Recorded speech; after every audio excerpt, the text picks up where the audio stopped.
Halo, kembali lagi bersama Klinik Bimbel. Kali ini kita akan membahas soal berikutnya. Di sini diketahui bahwa ada titik A sama B bermuatan, terdapat suatu muatan titik. Ini A, garis lurus gitu ya. Ini muatan B, jarak antara titik A dan B itu adalah D. Oke, berarti ini seperti ini. Potensial A dikurangi potensial B itu adalah V volt. Dan diketahui bahwa VA kurang dari VB. Kemudian muatannya elektron dilepas di titik A. Oke, berarti di sini ya ada elektron. Keadaan yang benar pada peristiwa ditunjukkan oleh angka titik-titik. Oke. Yang pertama, kita cek bergerak dengan lintasan lurus. Jadi ada elektron bermuatan Q dilepas dari titik A. Nah, seperti yang kita lihat bahwa di sini karena ada muatan berarti kan ada medan listrik. Nah, medan listrik karena ini muatannya negatif, jadi medan listrik itu akan menuju ke arah muatan negatif. Ini adalah E-nya. Dimana kalau di dalam rumus, E itu punya rumus potensial dibagi D.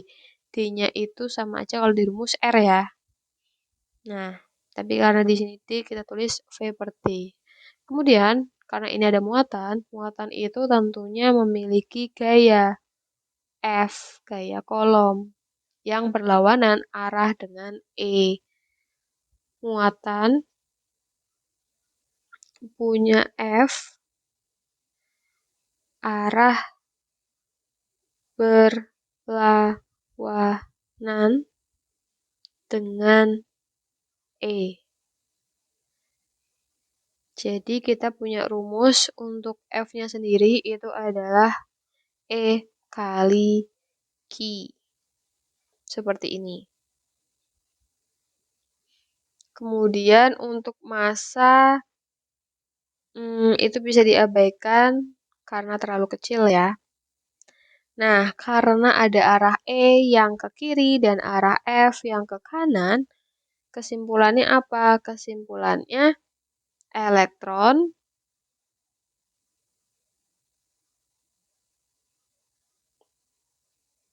akan bergerak dari A ke B dengan lintasan lurus.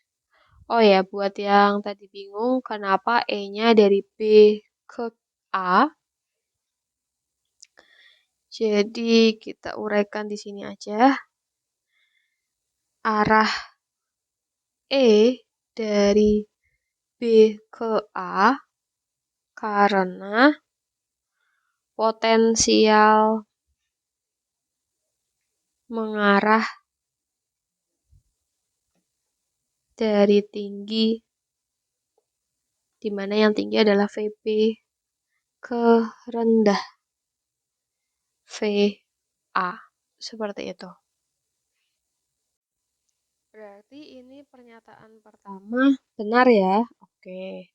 Sekarang yang kedua, mendapat tambahan energi sebesar QV. Untuk pernyataan kedua, jadi ketika si elektron diletakkan di A, maka akan mendapat energi potensial listrik yang besarnya kita pakai rumusnya E sama dengan Q kali V. Jadi benar ya, energi juga satuannya joule. Maka nomor 2 itu juga terbukti benar. Kemudian untuk pernyataan ketiga memiliki kecepatan akhir Oke, karena kita ngomongin awal dan akhir, berarti kita akan pakai energi mekanik. Rumusnya kan EP plus EK, kita misalkan EP1 sama EK1, EP2 plus EK2. Nah, hati-hati kalau di energi potensial, kalau di bagian awal dia kan tidak memiliki kecepatan, jadi EK-nya 0, karena EK kan setengah MV kuadrat. Nah, tapi kalau yang bagian akhir itu energi potensialnya dia yang akan bernilai 0. Jadi nanti hanya bersisa EP. EP itu nanti kita pakai rumus Q kali V sama dengan setengah M V kecil kuadrat. Nah, ini V-nya V besar ya. Kemudian dari situ yang diminta adalah apa ini? Memiliki kecepatan akhir. Berarti V2-nya ya. V2 kuadrat sama dengan setengahnya pindah. Berarti Q kali V1 per setengah M. 2-nya balik menjadi 2QV per M sama dengan V2. Ini kan ada kuadrat, berarti nanti dipindah menjadi akar. Seperti ini. Sesuai tidak? Tidak, ini kurang M, jadi 3 salah.